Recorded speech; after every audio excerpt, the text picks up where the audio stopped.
and where are you from? So I'm Mary Kate Costello. I live in California, but I work for an organization called Church World Service. I'm their director of policy, international policy and relations, and we're based globally, but we're a refugee and migration support agency, and we also work with humanitarian aid and certain long-term development programs in every region of the world. And the offices that I work in and with the most are Washington, D.C. and New York City. So, but as I mentioned, I'm remote in California. Yeah, awesome. Yes. So what are you looking to get out of COP? So we're here with a broader alliance called the ACT Alliance, and one of our big goals is to handle our input in negotiations around the necessary financing for loss and damages due to climate, especially the loss and damage reparations needed from developed countries and corporations as well. And we of course believe that even the NGOs and everyone has a role to play in contributing to loss and damage, but that's a really important part of achieving the necessary mitigation and adaptation strategies. We want to make sure that the loss and damage financing is separate from adaptation financing. So that's one thing. And then the other thing too is looking at climate and its role in human mobility and forced displacement. So for Church World Service, as one of the oldest refugee and migration agencies in the world and one of the US's top supporting organizations, we work in partnership with them for undocumented persons and for migrants and asylum seekers and unaccompanied children. We have a processing center in Nairobi, for example, for African migrants and stations all over the Mexican border.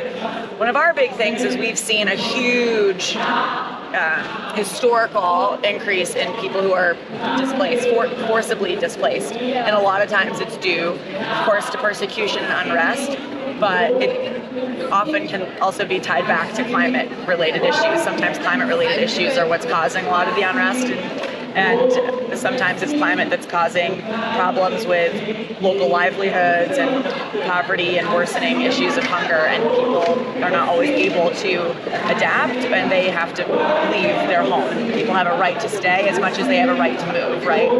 So it's a shame when they have to be forcibly displaced. So we're also here to look at the human mobility aspect of climate and what that means for host countries and what we need for donor countries for that and what we need to do for climate adaptation, and how we can respect people's right to move and people's right to stay as well. So those are the big things that I've been looking at and that we're trying to deal with in our negotiations with various member states of the UN as well as certain UN agencies. Yeah. How did you start working on this and what motivated you, I guess? You mean this particular work or like career-wise? What's your... Like the whole thing, how did you initially start focusing on these things? Well, frankly, for me, climate change and working in a humanitarian agency is new in the last 2 years for me. I was previously with a different organization that dealt mostly with long-term development programming. So I was specifically working more on long-term food security, long-term poverty, long-term gender inequality, and things like that in long-term, impoverished but stable countries and stable situations. Stable. Sometimes they might not be economically stable, but they're peacefully stable, and they're not fragile. But in this case for me, I just switched into this next chapter of my portfolio and took my policy expertise as a global policy analyst and started working with now Church World Service doing this work. But in general, this is why I was so impressed by you, is because my work started when I was young. I was probably only like 17 or 18 when I got really inspired to try to tackle a career in political science, when I was realizing, big gaps in people's livelihoods and people's and gaps in equality and gaps in even just the U.S. systems, urban and socioeconomic differences. So I wanted to channel that into how I could work on that and take that to UN spaces and get involved in policy analysis and be the geek that I am. And I'm impressed that you're also trying to rein that in for yourself. But yeah, I I knew it seems crazy to have said I started in high school, but I feel like I've now been in the field for a really long time because I took every single opportunity I could to get as much experience as possible, to write as much as possible, meet people, travel if you can do any volunteer work and things like that. And just keep working really hard, hustle. Yeah. And people do notice, your hard work in the beginning. So now I'm in my mid-30s now, and I'm a director, and I've been in this space formally, not as just a youth, for about 10 years.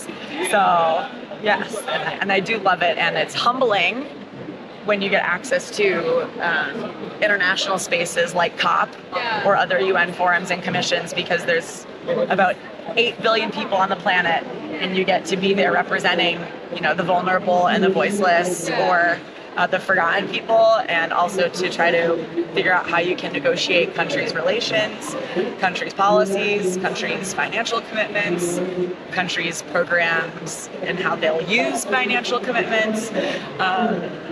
And it is an important thing, and it seems it can be tiresome because it seems a little hopeless sometimes. You feel like the one tiny little drop of water in the bucket, but it does matter, and you do see change over time. So I just keep going with it. Yeah, awesome. Yeah. What do you think about the misinformation surrounding climate issues? Ooh, this actually came up in an event I was at yesterday, and I'll say it's not just misinformation, it's also lack of information. So, and we saw this a lot, even with the pandemic. That's just one example. It's not always the misinformation, it's people not even having information, or there being gaps to access information. And sometimes that can be because it's restricted from people. Sometimes it can be because there just isn't the same type of digitization in certain places. Some people simply don't have the same access to information, or it's actually prohibited to them, or it's changed. Like you said, misinformation, it's changed through propaganda, or it's changed by agenda groups or oppositionists and things like that.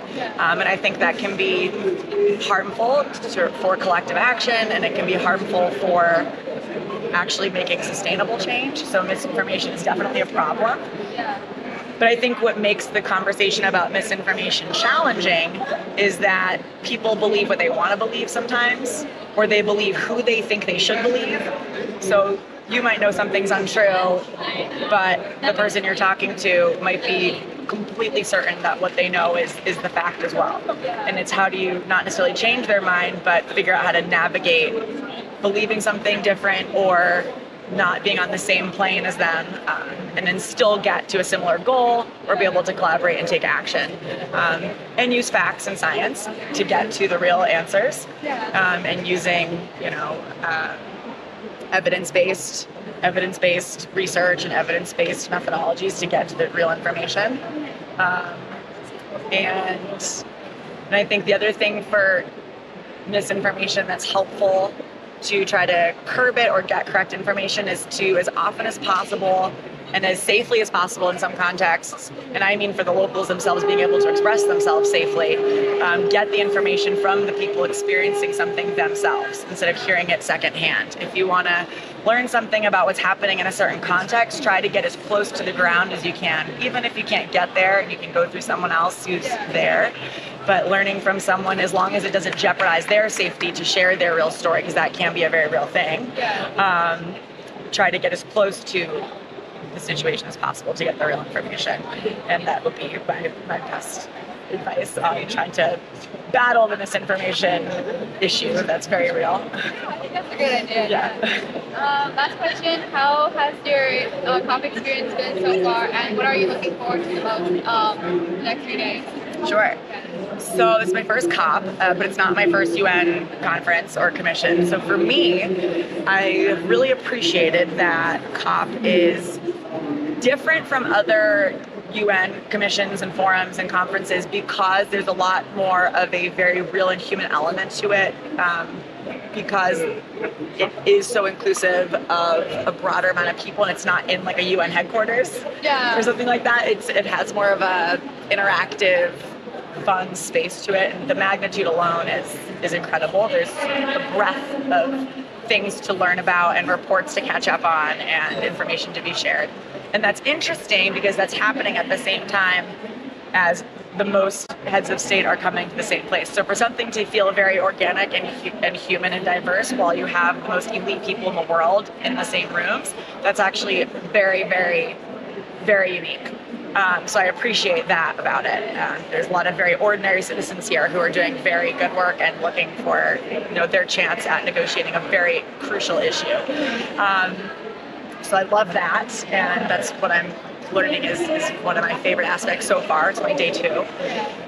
Over the next couple of days, I'm hoping to get out of it, or get put into it, I guess, particular statements, as I mentioned before, on what we want to influence for certain countries and regional networks on the loss and damage financing, make sure that we get certain elements into their verbiage in the official outcome document from COP, especially, like I said, for example, around making sure that loss and damage financing is separate from adaptation financing. It can help adaptation financing and implementation, but they need to be 2 separate and monitored accounts. So that would be one thing we want to see in informality from this. And also, I'm hoping over the next couple of days I can see more information around refugees and undocumented persons. That has been a big gap, at least from what I've been noticing over the last couple of days, and I think that's also indicative of how that body of people globally is treated. So I'm hoping that over the next few days I'll be able to find some useful conversations around human mobility and forced displacement and these people who are undocumented or need to leave their homes or need to displace internally, and see what kind of important climate initiatives, solutions, and financing we're going to be able to see around that and the climate adaptation element of that, because we can't forget that this is a time when we have the most displaced people in written human history ever.